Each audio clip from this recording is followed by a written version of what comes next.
What's up guys, Coach Komi here from 64TS, bringing you the tips and tricks, strategies for the CrossFit Open Workout 23.2. Now before we get into it, check the link in the description to find the written form of our warm-ups, our strategies, how to approach the workout and for different levels of abilities that's within there and what would suit you best.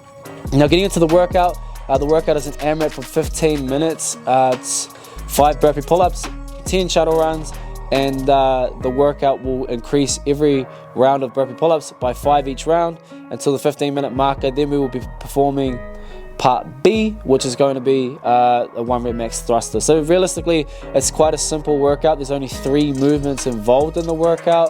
Don't overcomplicate it. That's probably my first go-to. Understand that 15 minutes is still a very, very long time. So don't start too hot, and it's as always stay conservative at the beginning. Doesn't matter really what workout it is, especially in the open workouts, unless you're looking at 5 minutes or less with your foot on the throttle. You're going to look to have a little bit of a conservative pace at the beginning because 15 minutes is a very long time. What could very realistically happen is you get 5 minutes into the workout, you've gone a little bit hot out the gate, and then there's 10 minutes left and you start looking for a way to tap out of the workout. Have a mindset, you've got 1 bullet, you make a headshot, that's all. You're only going to do this workout once. Even if you repeat it, I think there's so much opportunity in this workout to talk yourself out of the workout. You could be 11 minutes deep and not realize that you're actually on target for a really good score.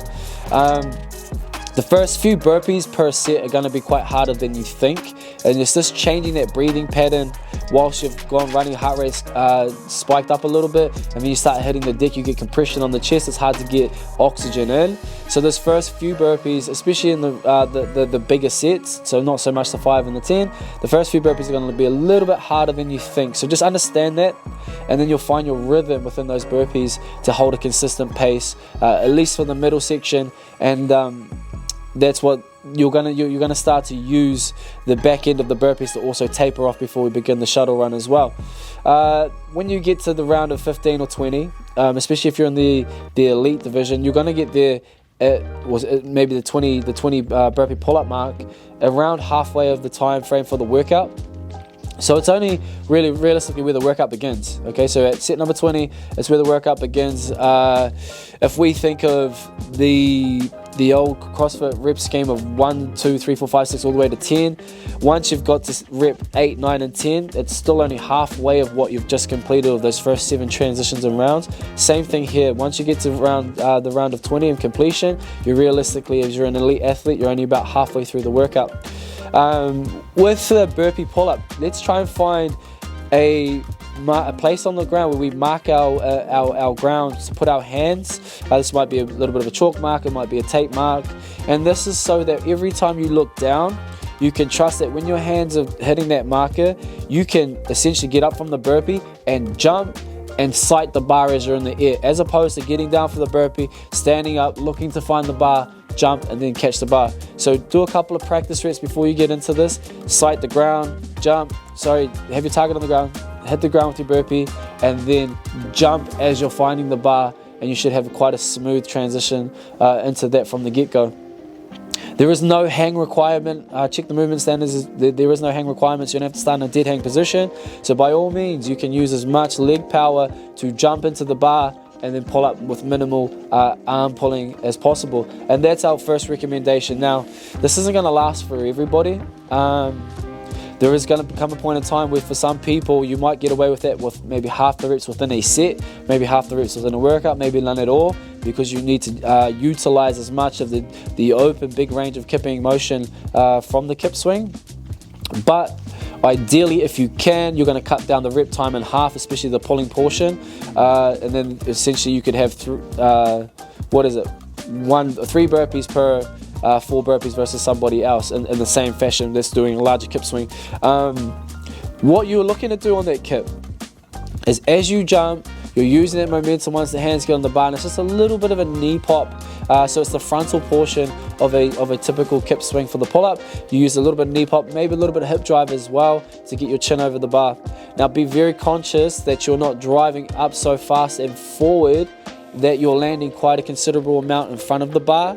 So now I've finished my rep, but I've landed in front of the bar behind me. I have to take 2 steps back to get to my burpee. I want to land as straight as possible. There's that tape line underneath the parallel plane of the bar, the vertical plane. The same tape line that your hands are going to be looking to have a target on.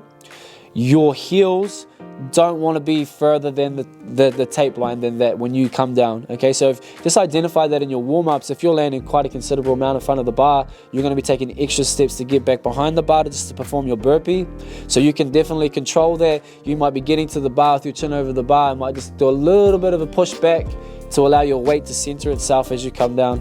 I think that's going to save you a lot of unnecessary stepping in between reps. And if you're looking at 100 burpee pull-ups for this workout, that's going to be a lot of time saved. Understand when you do have to go to that bigger kip swing, and be okay with that at that point, because you're going to need to get the rep. Okay, so no reps in this one. There is a lot more time spent on the burpees than there is on the shuttle runs. You'll be able to run the shuttle runs in the first 1 or 2 sets in about a minute to a minute 10, but that's going to drop considerably all the way down to about 90 seconds for the shuttle runs towards the end. And at that point, it's not so much of a run, it's more of a walk recovery type thing. Because the burpee pull-ups is where we're going to spend most of our time, and where we're trying to mitigate as much of our rest as possible, or dead time as we like to call it. So we would rather be working faster on our burpee pull-ups and then taking the run a little bit easier. So then the repetition of the burpee pull-ups is what takes a little bit longer. It can take anywhere between 3.5 seconds for an elite level athlete. That's not going to be sustainable throughout the whole working set. On average, we just seen Roman Krenikov and Pat Valner hit about 4.2 seconds per rep across the whole scheme of things. They started out about 3.3, and that's a very fast for a burpee pull-up. I mean, you're looking at doing 18 per minute, and that's quite a bit. So understand that there's a lot more time spent on the burpee pull-ups, and if you can mitigate yourself doing say 3 or 4, then stepping back for 15 seconds and coming back and doing them again, this is going to be more valuable than trying to run faster as opposed to resting through the burpee pull-ups. By all means, you are going to, if you're in the lower divisions, if your ability isn't quite at the elite standard, you are going to be needing to take some of those rest markers in the burpee pull-ups, and your rest is only gauged on the effort of the last rep that was achieved. So you shouldn't get to failure, you shouldn't be missing reps, and you should be guiding your threshold off of that. When you're doing your transitions on the shuttle runs, even if you're at the end of the workout and you're at the walk or recovery run, we still want to be fast on the transition, get in and out of that first block, because the more time that you spent in that hinged position, you're just going to put more loading through that low back and unnecessarily. Okay, there's a lot of hinging in this workout, up to 100 burpees. There's the every turn of the run, so we want to mitigate that time spent in that position as much as we can. And again, have no reps. So both feet pass the line, one hand touches the ground, and that's 3 points of contact that we're looking for. When you are at the start of the workout, you're obviously a little bit more fresh than towards the end. Clearly, it doesn't take a scientist to know that. Don't use as much power as you can unnecessarily on the jump for the pull-up there needs to be. So an example, when you, let's say you can snatch 120 kilos, you are not going to snatch 20 kilos with the same amount of effort and force as you will 120 kilos. Yes, you're trying to make them look the same, but the effort of force isn't given to the same repetition.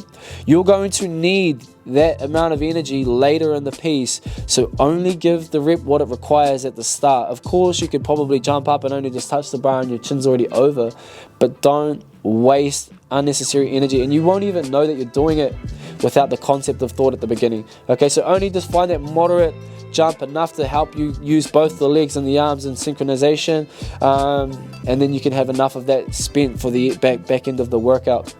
And that pretty much sums up all the tips for part A of the workout. So you're looking at mitigating your time in the burpees, you're looking at using the shuttle runs as recovery, we're looking at those fast transitions on the turns for the shuttle runs, even if the middle portion isn't as fast, to eliminate the time spent with hinging and getting load through our lower back. We're looking at a consistent pace mindset. The workout starts at halfway, and understand that it's going to break down at some point. But when it comes, allow that to happen. Accept it. Don't get there and be like, "Well, this hurts and it sucks." You expect it from the beginning, and when it comes, invite the situation. There has to be a little bit of mindset here and a little bit of head talk. Invite it when it comes in, because it will come knocking.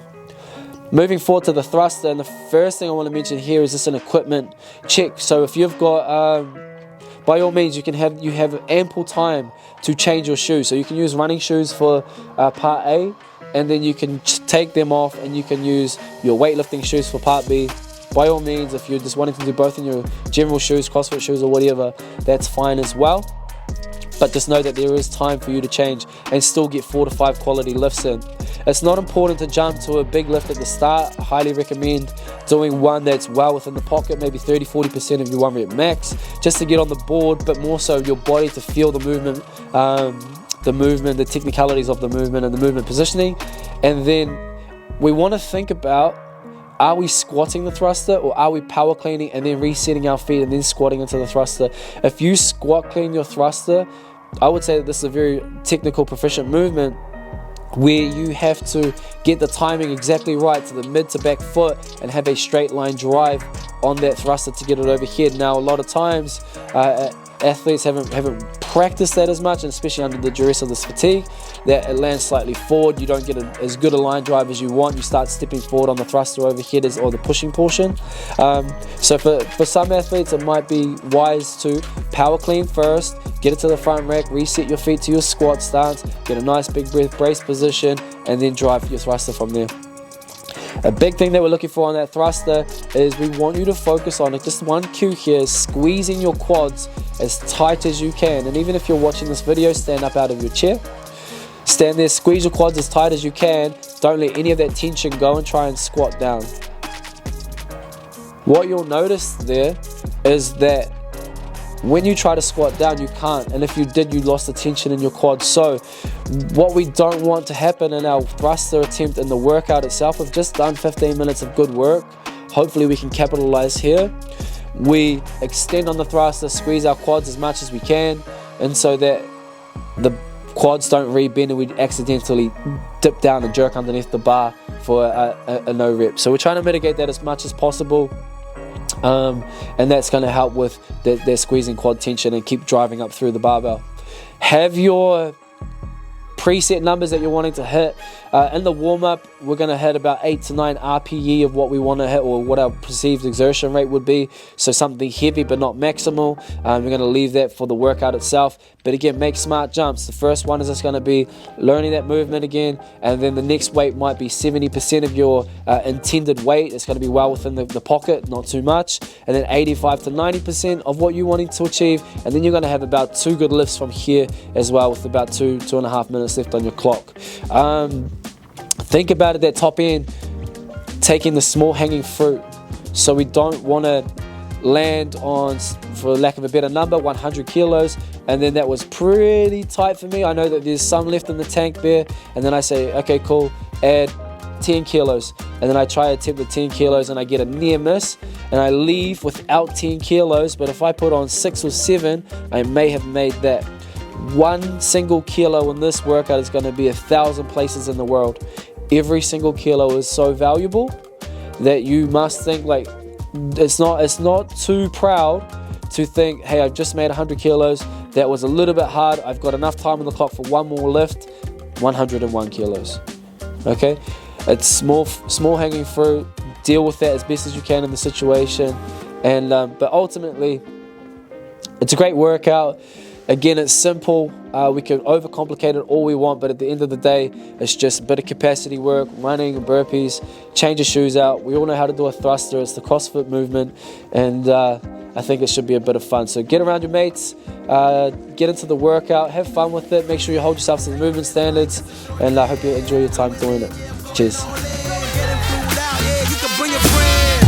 Dive right in, let's go. Come forward and